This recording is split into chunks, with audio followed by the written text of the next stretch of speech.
कल अपन ने जैसे पढ़ा था कि रेशनल नंबर को कैसे पहचाना है, ठीक है। अपन आज देखेंगे कि एडिटिव इन्वर्स क्या होते हैं, मल्टीप्लिकेटिव इन्वर्स क्या होते हैं और रेसिप्रोकल क्या होते हैं किसी नंबर के।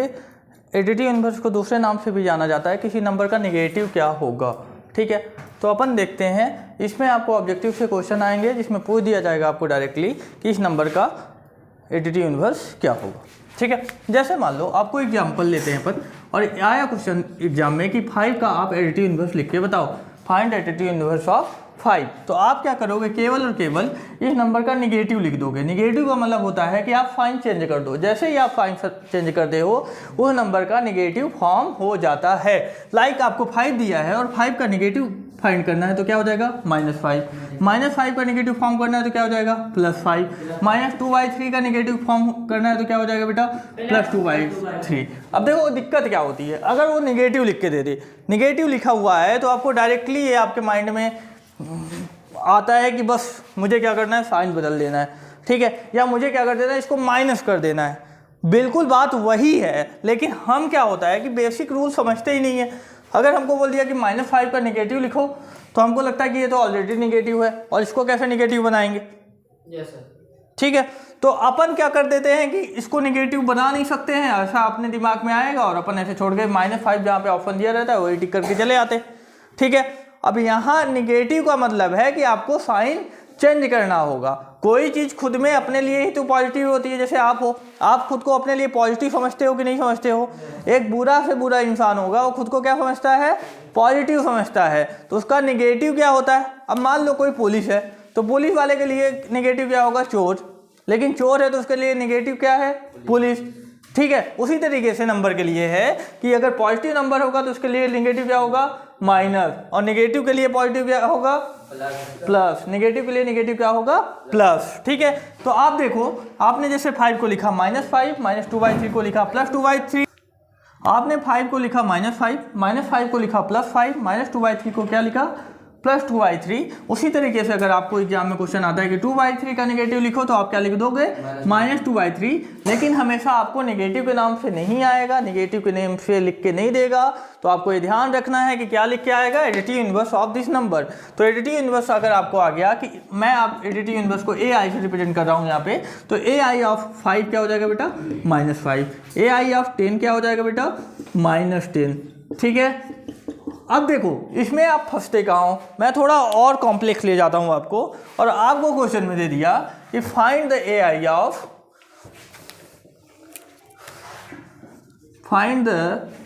AI of additive inverse of -3। अब सर यहाँ पे तो 2 माइनस है और इसका एडिटिव इन्वर्स क्या हो जाएगा, आपने 10 दिमाग लगाया और बस क्या लिखा कि ये दोनों निगेटिव दिख रहे हैं, दोनों को पॉजिटिव कर दूंगा तो काम हो जाएगा अपना, और आपने आंसर लिख दिया 2/3, जो कि क्या है, बिल्कुल भी गलत है। क्यों गलत है मैं बता रहा हूँ आपको। एक्चुअली ये -2y-3 जो दिया हुआ है ये निगेटिव या निगेटिव नंबर है ही नहीं, ठीक है। तो इसका निगेटिव नंबर अगर है ही नहीं तो इसका एडिटिव इन्वर्स निगेटिव होगा। अब क्यों नहीं है निगेटिव, अरे यार सर ये तो पूरा निगेटिव दिख रहा है, आप परेशान कर रहे हो हमको। तो देखो बेटा, आपने पहले ही पढ़ रखा है कि अगर आप माइनस को माइनस से डिवाइड करते हो तो वैल्यू क्या आती है, प्लस में आती है। यहाँ पे -2 को -3 से डिवाइड करो तो माइनस माइनस क्या होगा, कैंसिल आउट हो जाएगा और वैल्यू क्या आ जाएगी, 2/3। अब आपको उसने पूछ रखा है कि एडिटिव इन्वर्स 2/3 का क्या होगा, और आपने क्या समझ लिया इसको कि ये -2/3 का जो बोला है वो निगेटिव नंबर का एडिटिव इन्वर्स बोला है, और आपने फटाक से उसको क्या किया, जो पॉजिटिव वाला दिया हुआ था उसको टिक कर दिया और वहां कर गए क्या आप, गलत।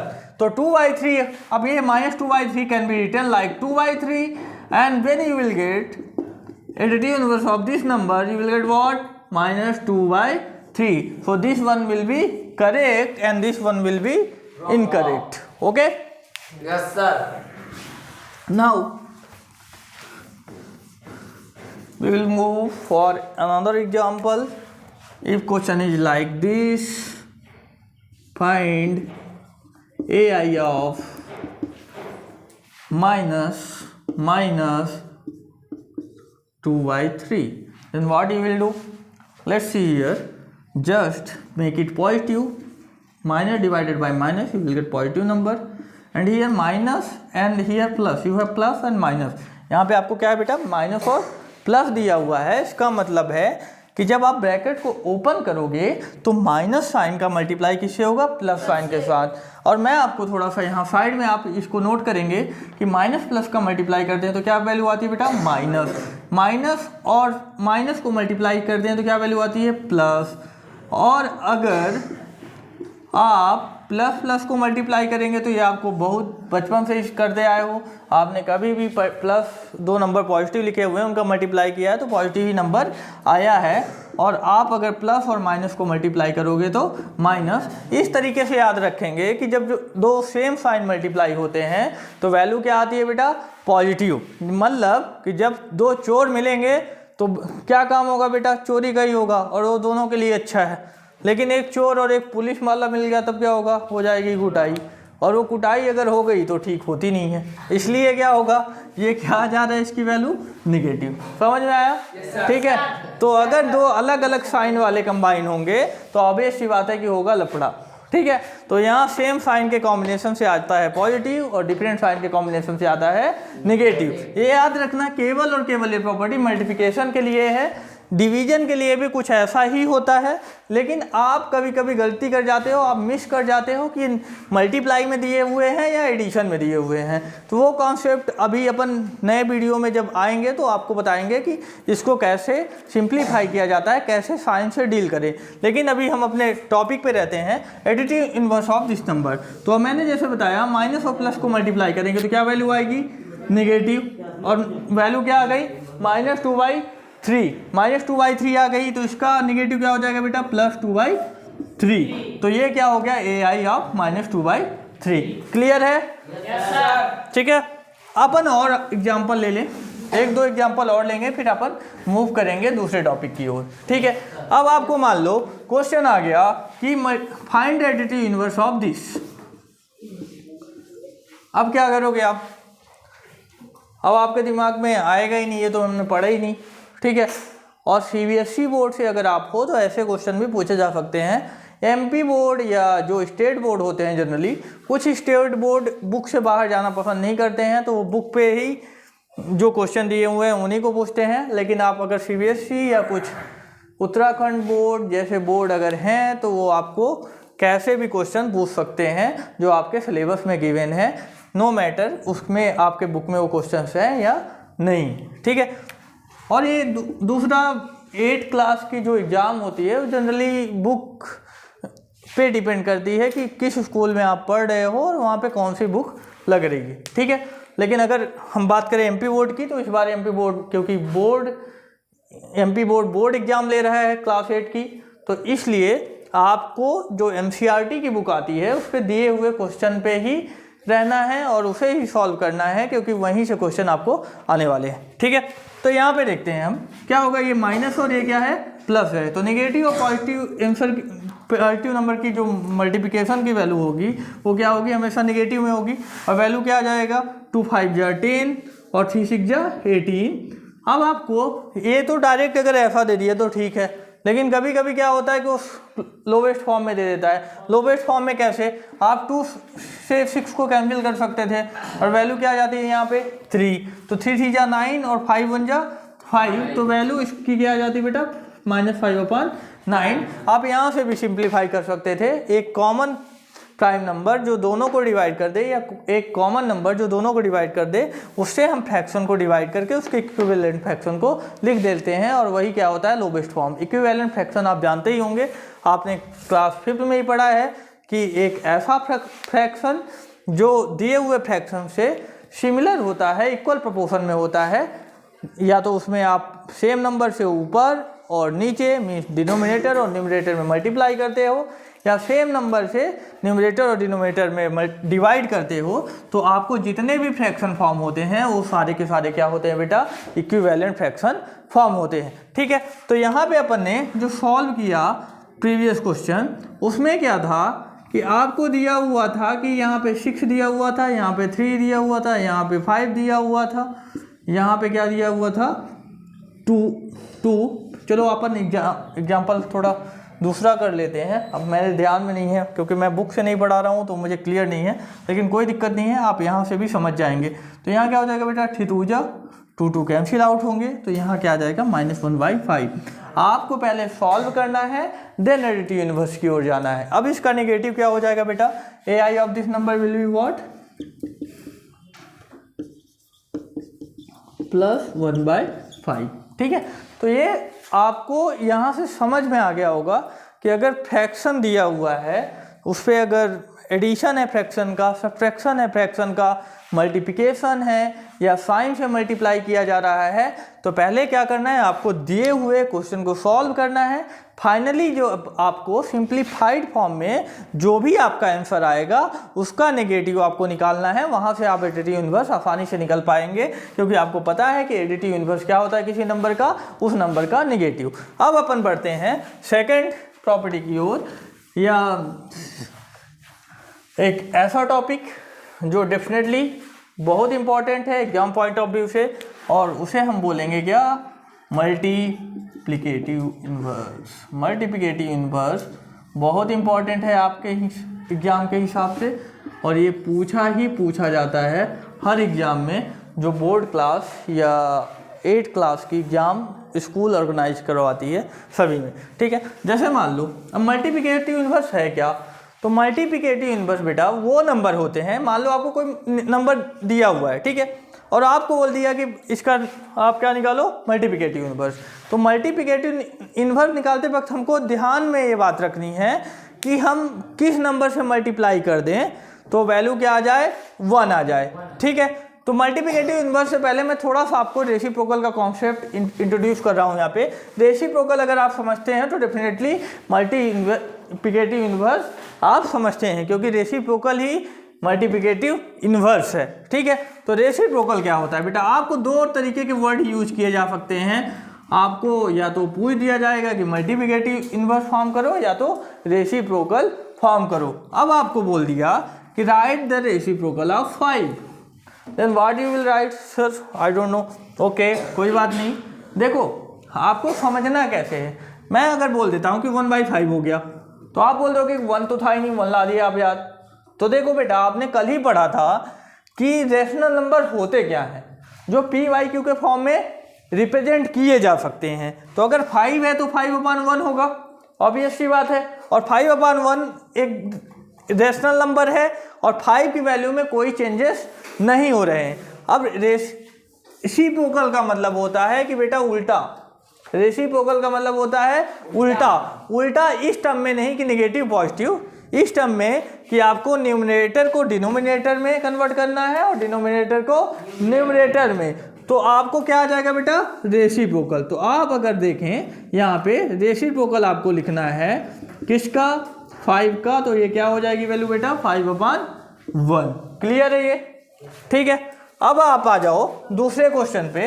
अगर आपको दे दिया कि -2 का रेसिप्रोकल लिखो, तो क्या इसमें साइन चेंज करना होगा? बिल्कुल भी नहीं, आपको साइन नहीं चेंज करना है, साइन एज इट इज रखना है। आपको केवल न्यूमरेटर को डिनोमिनेटर से और डिनोमिनेटर को न्यूमरेटर से चेंज करना है। तो -2 का रेसिप्रोकल हो जाएगा -1/2। क्लियर है बेटा, ठीक है। अपन थोड़े और एग्जाम्पल लेते हैं जिससे आपका ये रेसिप्रोकल का कॉन्सेप्ट या मल्टीप्लिकेटिव का कॉन्सेप्ट एकदम क्लियर हो जाएगा और डेफिनेटली आप एग्जाम में अच्छा स्कोर करोगे और मल्टीप्लिकेटिव के एक भी क्वेश्चन को गलत करके नहीं आओगे, ठीक है। जैसे आपको बोल दिया -2/3 का मल्टीप्लिकेटिव इनवर्स लिखो। अब -2/3 का मल्टीप्लिकेटिव इनवर्स क्या होगा, ठीक है बेटा। तो यहाँ पे आपको बेटा न्यूमरेटर क्या दिख रहा है, 2, डिनोमिनेटर क्या दिख रहा है, 3, साइन नेगेटिव है तो साइन को नेगेटिव ही रहने दो। आपको केवल क्या करना है, डिनोमिनेटर को ऊपर लिख लेना है, न्यूमरेटर को नीचे लिख लेना है और साइन को एज इट इज रखना है। इस तरीके से आप रेसिप्रोकल फाइंड कर लेंगे किसी नंबर का। बिल्कुल ये क्वेश्चन वैसे ही सॉल्व होते हैं जैसे एडिटिव इनवर्स सॉल्व होता है। आपको अगर कोई कॉम्प्लेक्स कैलकुलेशन दी हुई है तो पहले आप कैलकुलेट करोगे और जो फाइनली वैल्यू आएगी उसका आप क्या निकालोगे, एडिटिव इनवर्स निकालोगे, मल्टीप्लिकेटिव इनवर्स निकालोगे। आप कौन सी वैल्यू लोगे बेटा, जो आपकी फाइनल वैल्यू होगी उसका मल्टीप्लिकेटिव इन्वर्स। आप कभी भी ऐसा नहीं करेंगे कि अगर आपको 2/5 + 6/8 दिया हुआ है और बोल दिया इसमें कि आप रेसिप्रोकल फाइंड करो, तो आप गलती क्या करते हो कि आप पहले ही क्या करते हो, इसको रेसिप्रोकेट करके 5/2 और 8/6 लिख देते हो, जो कि बिल्कुल भी गलत है। क्या है? गलत है। आपको क्या करना है बेटा, पहले इसको सिंप्लीफाई करना है। मैं सिंप्लीफाई कर देता हूँ। यहाँ पे दोनों को प्राइम नंबर दिए हुए हैं, तो एलसीएम क्या होगा, इनका मल्टीपल होगा। तो 8 5 या 40 हो गया आपका एलसीएम। आपने 5 और आपको अगर को प्राइम नंबर दिए हों तो सिंपल सा रूल होता है कि आप इन दोनों का मल्टीप्लाई करो, इसका इधर मल्टीप्लाई करो, इसका इधर मल्टीप्लाई करो, और आपका फ्रैक्शन क्या हो जाएगा, सॉल्व हो जाएगा। तो 8 2 जा 16, 5 6 जा 30, और आपका आंसर क्या आ जाएगा, 46/40। अब आपको आ गया, तो आपको अगर ये आंसर पता चल गया है तो आपको रेसिप्रोकल इसका लिखना है। तो आपको पता है कि सर हम न्यूमरेटर को डिनोमिनेटर में और डिनोमिनेटर को न्यूमरेटर में कन्वर्ट करते हैं, तो 46/40 का रेसिप्रोकल क्या हो जाएगा, 40/46। ठीक है। तो इस तरीके से आप पूरे क्वेश्चन को सॉल्व करेंगे। आप कभी गलती नहीं करेंगे कि आप डायरेक्ट रेसिप्रोकेट कर दो, पहले आपको उसको सॉल्व करना है, देन उसका रेसिप्रोकल फाइंड करना है। अब बेटा मल्टीप्लिकेटिव इन्वर्स क्या होते हैं, मल्टीप्लिकेटिव इन्वर्स का, तो मल्टीप्लिकेटिव इन्वर्स क्या होते हैं अपन को देखना है। ठीक है बेटा, तो मल्टीप्लिकेटिव इन्वर्स मान लो आपको क्या आ गया 3/2 का, तो सिंपल जैसे रेसिप्रोकल फाइंड करते थे वो यहाँ पे भी क्या करना है, बस रेसिप्रोकेट कर देना है, और 2/3 क्या हो जाएगा, मल्टीप्लिकेटिव इन्वर्स। यहाँ वर्डों के जंजाल में आपको फंसाया जाता है और कुछ नहीं है, बस मल्टीप्लिकेटिव इन्वर्स और रेसिप्रोकल सेम ही चीज़ है। बस आप ये ध्यान रखना कि आप ऐसा मत कर दो कि बीच में ही उसको क्या कर दो, रेसिप्रोकेट कर दो। और एग्जांपल लेते हैं, मान लो आपको एग्जांपल दिया है -2/3, और आपको क्या करना है, रेसिप्रोकेट करना है। तो कोई दिक्कत नहीं है बेटा, माइनस प्लस होता है, आपको पता है, तो ये +2/3 है। और अगर आपको इसका रेसिप्रोकल लिखना है या MI of multiplicative inverse of 2/3 लिखना है, तो क्या वैल्यू आ जाएगी आपकी 3/2। इस तरीके से आप इन क्वेश्चन को सॉल्व करेंगे। ठीक है, तो अपन आगे बढ़ते हैं बेटा। यहाँ से मल्टीप्लिकेटिव इन्वर्स हो गया और एडिटिव इन्वर्स आपका हो गया। ठीक है, अब बेटा multiplicative identity of a number क्या होती है, मल्टीप्लिकेटिव आइडेंटिटी। ठीक है, अब मल्टीप्लिकेटिव आइडेंटिटी क्या होती है, ये आपके लिए क्वेश्चन है। ठीक है, अब आइडेंटिटी का मतलब होता है बेटा कि उसकी पहचान ना बदले। आइडेंटिटी मतलब होती है क्या, पहचान। तो अगर किसी नंबर में मल्टीप्लिकेटिव आइडेंटिटी, तो वर्डों से क्लियर है कि आपको मल्टीप्लिकेशन करना पड़ेगा। तो ऐसा नंबर जिससे आप मल्टीप्लाई करें और आपको वही नंबर आ जाए, ठीक है, तो वो उस नंबर की क्या होगी, मल्टीप्लिकेटिव आइडेंटिटी। अब किसी नंबर की मल्टीप्लिकेटिव आइडेंटिटी क्या होगी, अब आप 2 में क्या मल्टीप्लाई करें कि आपको 2 ही आए। तो जनरली आप जानते हो कि किसी नंबर को अगर 1 से मल्टीप्लाई कर दिया जाए तो आपको वही नंबर फॉर्म होता है। तो 2 की मल्टीप्लिकेटिव आइडेंटिटी क्या हो जाएगी बेटा, 2। अगर -2/3 की मल्टीप्लिकेटिव आइडेंटिटी क्या होगी बेटा, तो क्या होगी 1, और आपको वैल्यू क्या आ जाएगी -2/3। तो जितने भी नंबर हैं सारे नंबर्स की मल्टीप्लिकेटिव आइडेंटिटी क्या होती है बेटा, 1। मल्टीप्लिकेटिव आइडेंटिटी क्या होती है बेटा, 1। ठीक है, अब आपको देखना है एडिटिव आइडेंटिटी। एडिटिव आइडेंटिटी क्या होती है बेटा, देखें एडिटिव आइडेंटिटी। देखो, अब आपने वहाँ तो मल्टीप्लाई करना था क्योंकि मल्टीप्लिकेटिव आइडेंटिटी था। यहाँ पे क्या करना है बेटा, एडिटिव आइडेंटिटी निकालना है। मतलब कि आपको कोई ना कोई नंबर ऐड करना है और उसकी आइडेंटिटी चेंज ना हो, वही नंबर यहाँ पे आपको क्या करना है, लिखना है। तो आपको बोल दिया कि 5 की एडिटिव आइडेंटिटी फाइंड करो, तो आप क्या करोगे, 5 + 0 कर दोगे, और वैल्यू क्या आएगी, सेम 5 आएगी, जो एडिटिव गिवन दिए हुए नंबर के इक्वल है। मतलब 0 क्या होगा, किसी भी नंबर का एडिटिव आइडेंटिटी। क्लियर है बेटा, कोई दिक्कत यहाँ पे? No sir. ठीक है, तो किसी भी नंबर की एडिटिव आइडेंटिटी निकालने का सिंपल सा तरीका है कि आप क्या लिख दोगे, 0। ठीक है, अब देखो आपके एग्जाम में कैसे क्वेश्चन आएंगे कि find that number which have same multiplicative inverse. ठीक है, या द नंबर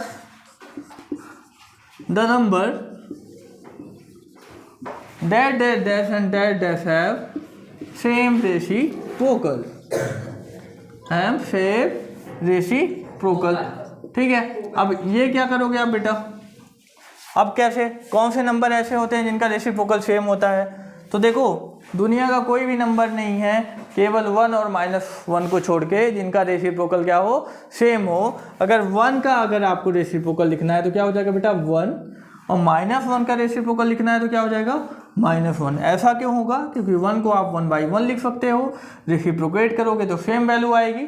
सिमिलरली -1 को -1/1 लिखोगे और आपके अकॉर्डिंग 1 ऊपर चला जाएगा, -1 नीचे आएगा, लेकिन प्लस को जब माइनस से डिवाइड करते हैं तो वैल्यू क्या आती है माइनस, इसलिए क्या वैल्यू आ जाएगी -1/1 जो इक्वल होगा -1 के। मतलब आपको वही नंबर आ रहा है जिसका आप रेसिप्रोकल फाइंड कर रहे हो। तो 1 और -1 ऐसे नंबर होते हैं जिनका एडिटिव इनवर्स खुद ही होते हैं। ठीक है, अब अपन देखते हैं कि किसका रेसिप्रोकल पॉसिबल ही नहीं है, कौन सा ऐसा नंबर है जिसका रेसिप्रोकल पॉसिबल नहीं है। ठीक है, तो आपको 0 लेते हैं अपन, और 0 का अगर आपको आ गया कि फाइंड द रेसिप्रोकल ऑफ 0, तो बेटा फाइंड का द रेसिप्रोकल ऑफ 0 तो क्या हो जाएगा बेटा? अब मैंने कल बताया था कि अगर 0 डिनोमिनेटर में आ जाता है तो आपको जो वैल्यू आती है वो नॉट डिफाइंड आती है। ठीक है, इन्फिनिटी आती है जो कि एक ऐसी वैल्यू है जिसको आप कभी ये बता ही नहीं सकते हो कि ये किस वैल्यू से रिप्रेजेंट होगा। इसको हम अपन एक साइन से रिप्रेजेंट करते हैं जो क्या है इस तरीके का, जिसको अपन क्या बोलते हैं इन्फिनिटी। तो 0 का अगर रेसिप्रोकल फाइंड करेंगे तो 1/0 हो गया, और आपको मैंने बताया था कि Q never be 0, and if you are writing reciprocal of 0 you are getting what 1/0. It means your Q will be 0 at here. It means this one is not right. So reciprocal of 0 is not possible. तो आपको question आएगा कि 0 have तो यहाँ लिखना है आपको no reciprocal. क्या लिखना है आपको? No reciprocal. क्लियर है आपको? ठीक है, तो इस तरीके से आपकी additive inverse, multiplicative inverse, additive identity और मल्टीप्लिकेटिव आइडेंटिटी का जो क्वेश्चन बनता है वो कवर होता है। अपन नेक्स्ट वीडियो में मिलेंगे जिसमें मैं आपको बताऊंगा कि कम्यूटेटिविटी क्या होती है, डिस्ट्रीब्यूटिविटी क्या होती है, एसोसिएटिविटी क्या होती है, और आपके क्वेश्चन में जो भी एक्सरसाइज के क्वेश्चन दिए हुए हैं वो अपन सॉल्व करेंगे। कुछ क्वेश्चन अपन ऐसे लेंगे जिनमें आपको एग्जाम से रिलेटेड टॉपिक को कवर करने की कोशिश की जाए, मतलब उस तरीके से अपन समझाने की कोशिश करेंगे कि आपका जो एग्ज़ाम का सिलेबस है सही से कवर हो जाए और आपको कोई प्रॉब्लम ना हो। इसलिए मैं नेक्स्ट क्लास में मिलता हूँ नए क्वेश्चंस के साथ। तब तक के लिए बाय बाय, मिलते हैं फिर कल।